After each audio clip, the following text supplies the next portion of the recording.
Hello guys, welcome to my YouTube channel. কেমন আছো তোমরা? এখন আমরা কথা বলবো হচ্ছে নেটফ্লিক্সে রিলিজ হয় একটি সিনেমা হলিউডের, যে সিনেমাটির নাম হলো অ্যাটলাস, যাতে লিড চরিত্রে জেনিফার লোপেজকে দেখতে পাবো আমরা। তো এই সিনেমাটি দেখলাম, কেমন লাগলো এই সিনেমাটি সেটা নিয়ে কথা বলবো। চলো ভিডিওটা শুরু করা যাক। সবথেকে প্রথম এই সিনেমাটি যে ডিরেক্ট করেছে ব্র্যাড পিটন, তার এর আগের সিনেমাগুলি যদি আপনারা না দেখে থাকেন তো তার আগের সিনেমাগুলো কিন্তু বেশ ভালো, মানে কিছু সিনেমা আছে যেমন ডুয়ানি জনসনকে নিয়ে তার বেশি সিনেমা আছে, মানে যাকে দ্য রক নামে আপনারা চেনেন। তো স্যান অ্যান্ড্রেস, তারপর র্যাম্পেজ, তারপর journey to the West, mysterious island, এইসব সিনেমাগুলি এই ডিরেক্টরেরই মানে ডিরেক্ট করা সিনেমা। তো আমি একটু এক্সপেকটেশন নিয়ে বসছিলাম যে সে এতদিন পর আবার একটা সিনেমা আছে। কিছুদিন আগে 2021 একটা সিনেমা এনেছিল সুইট গার্ল বলে, যাতে জেসন মোমোয়া ছিল একটা বাচ্চা মেয়েকে নিয়ে। তো তারপরে এই সিনেমাটি তার এনেছে। এবার আমার এক্সপেকটেশন ভালো ছিল এই সিনেমাটি থেকে, যেহেতু এটা একটা সায়েন্স ফিকশন অ্যাকশন ফিল্ম।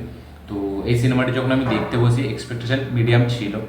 সিনেমাটি যতটা এগোই, ঠিক আছে, সেই এক্সপেকটেশনটা আমার আস্তে আস্তে পড়তে থাকে। কারণ এই যে টেমপ্লেট, এই যে মানে এই সিনেমাটি যেভাবে প্রেজেন্ট করেছে, এরকম জনরার মধ্যে কাজ আমরা অনেক দেখেছি এর আগে, ঠিক আছে। মানে সিনেমাটির মধ্যে নতুনভাবে প্রেজেন্ট করার মতো কিছু ছিল না, যেহেতু হলিউডের কাছে বাজেট আছে, তাই কিছু দু একটা স্পেকটাকেল সিন দিয়েছে, যেটাকে মানে সিনেমাটি লাস্টের দিকে দেখতে আমাদের ভালো লাগে। কিন্তু প্রথম থেকে সিনেমাটি কোথাও সেইভাবে আমাদের একটা হাই মুভমেন্ট মানে দেয় না, যেটা আমরা একটা হলিউডের সিনেমা থেকে এক্সপেক্ট করি, বিশেষ করে সায়েন্স ফিকশন সিনেমাতে, অ্যাকশন সিনেমাতে।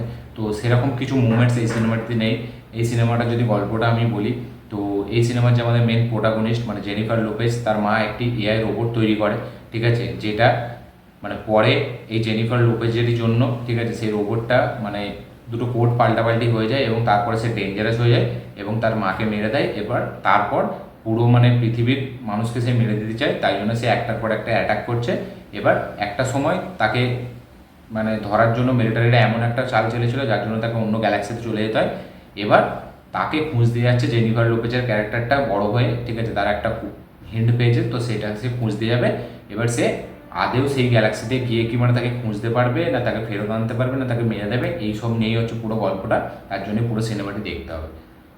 তো সিনেমাটি যে সায়েন্স ফিকশন অ্যাকশন সিনেমা থেকে আমরা কি এক্সপেক্ট করবো, যে কিছুক্ষণ ছাড়া ছাড়া কিছু এমন একটা জিনিস দেখবো, ঠিক আছে, যেটা আমরা আগে দেখিনি, এরকম কিছু এক্সপেক্ট করবো। কিন্তু এখানে সিনেমাটি খুবই সহজ এবং খুবই সরলভাবে চলতে থাকে। স্ক্রিন প্লেটা একদম এঙ্গেজিং নয়, মোটামুটি একটা স্ক্রিন প্লে বলতে পারি আমরা। এই সিনেমাটি অ্যাকচুয়ালি ওয়ান টাইম ওয়াচ, ঠিক আছে, ওয়ান টাইম ওয়াচের পর এই সিনেমাটি আপনি যদি বিগ স্ক্রিনেও দেখেন, এই সিনেমাটি যদি থিয়েটারে রিলিজ হতো, সেখানেও কিন্তু এই সিনেমাটি খুব বাজেভাবে ট্র্যাশ হয়ে যেত। কারণ এই সিনেমাটি মধ্যে কিছু এমন কিছু মুমেন্টসই নেই যেটা আমরা আগে দেখিনি, বা দেখা হলেও মানে প্রেজেন্ট এমনভাবে করা হয়েছে যেটা দেখে আমরা বলবো ও একটা সিনেমা দেখলাম, সেরকম কোনো মুমেন্টস নেই।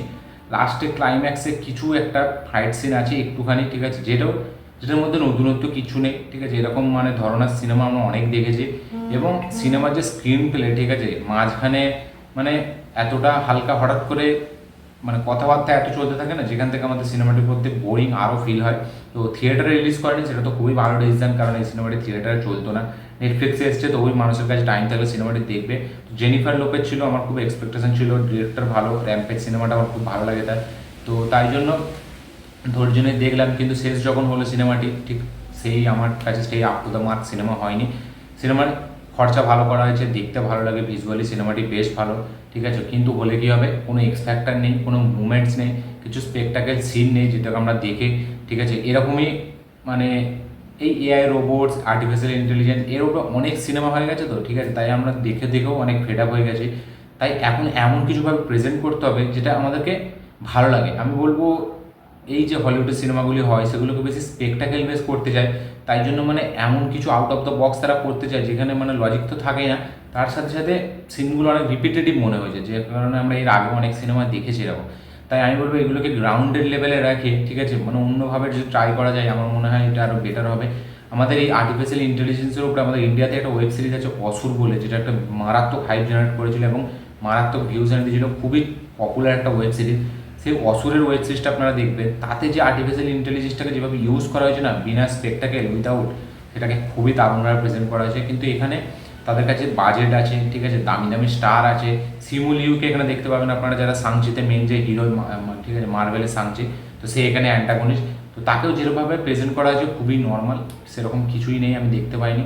তো ওভারঅল সিনেমাটি মানে আমি যদি স্টার দিই, ঠিক আছে, আমি 2.5 স্টার দেবো, হাফ হাই, মানে 3.5 আমার 3ও আমার যাবে না। সিনেমাটি খুবই অ্যাভারেজ একটা সিনেমা বেরিয়ে যায় আমার কাছে, কারণ আমার সিনেমার টেমপ্লেট এক হলে আমার কোনো প্রবলেম নেই, স্টোরিতে নতুন কিছু না থাকলে প্রবলেম নেই, কিন্তু এক্সিকিউশন লেভেলে, প্রেজেন্টেশন লেভেলে একটা যে হবে যে না দেখতে তাও ভালো লাগছে, সেটাকে একটা ভালো লাগে, কিন্তু এখানে সেরকম কিছু মুভমেন্টসই নেই যেটা দেখে হেভি লাগবে। তো ওভারঅল আমার কাছে এই সিনেমাটি একটা অ্যাভারেজ সিনেমা, ঠিক আছে। তো আমি কালকেই দেখার কথা ছিল এই সিনেমাটা, আমার কোনো কারণে দেখা হয়নি, তাই আজকে দেখলাম।